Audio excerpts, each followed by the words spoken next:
Medicine is full of stories.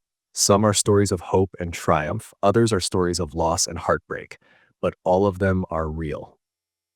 In this series, I share true cases from medical practice. The details are real, but the names and personal details have been changed to protect privacy. My goal? To show you the reality of medicine, the victories, the struggles, and the moments that stay with us forever. Not every story has a happy ending, but every story matters.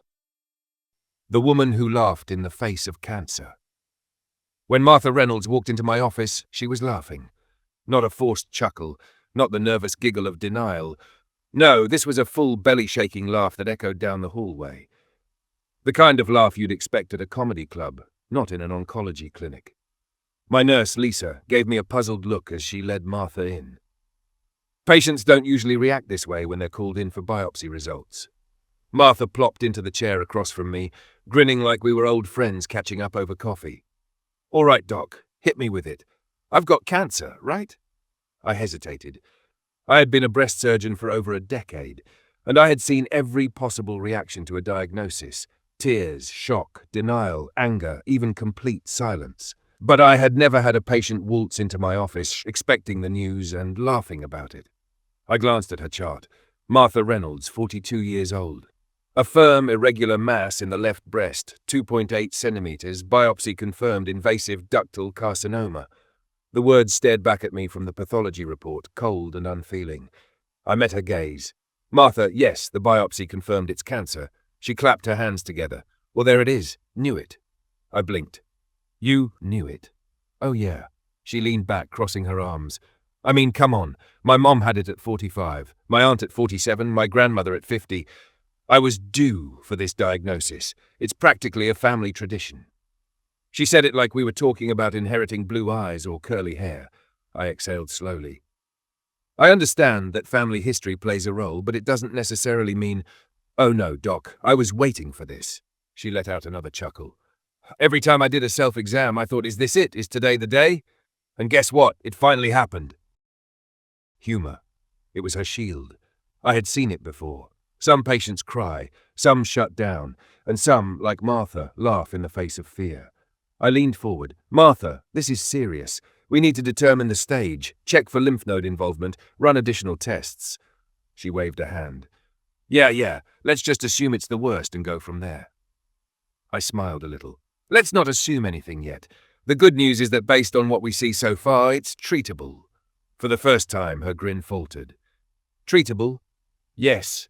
We'll need to move quickly, but we have options. Surgery, chemotherapy, radiation, possibly hormone therapy, depending on further testing." She nodded, absorbing the information. Then she smirked. "So when do we start Operation Evict the Tumor?" The battle begins. Martha approached cancer treatment like she was training for a marathon. Determined, no nonsense, and fully committed. The day before her mastectomy, she threw a Boob Voyage party. Yes, you read that right. She invited her closest friends, had a cake shaped like a pair of breasts, one with a surgical scar drawn in icing, and made everyone take a shot in honor of her soon-to-be-removed left boob. The night before surgery, she sent me a text. "Hey, Doc, do you think they'll let me keep the tumor in a jar? Would make a badass keychain." I didn't reply. The next morning, as we prepped her for surgery, she cracked jokes with the nurses. "Make sure you guys draw the cut line on the left one, okay? I'd hate to wake up lopsided." Post-surgery, she handled the pain like a champ. No complaints, no breakdowns, just more jokes. Then came chemo. That was the first time I saw her crack. The nausea, the fatigue, the bone-deep exhaustion. It hit her. Hard. She tried to joke through it at first. "Well, at least I don't have to shave my legs anymore." But by the third round, the laughter started fading. One day, she came in for a checkup wearing a baseball cap. She pulled it off and ran a hand over her nearly bald head. "Guess I won't be starring in a shampoo commercial anytime soon, huh?" I smiled. "Bald looks good on you," she snorted. "That's a lie, but I appreciate it." A week later, she shaved off the last tufts of hair herself. Then she threw another party. This one was called Bald and Badass. That was Martha. The aftermath. Months passed. Surgery, chemo, radiation, each round taking something from her. Hair, energy, strength, but never her spirit. The day of her final treatment, she walked into my office with a cake. It had a single candle and bold, icing-covered letters. "I kicked cancer's ass." I laughed. "You really did," she grinned. "Well, Doc, I gotta say, this was the worst spa experience of my life. 0 stars. Do not recommend." I shook my head, unable to stop smiling.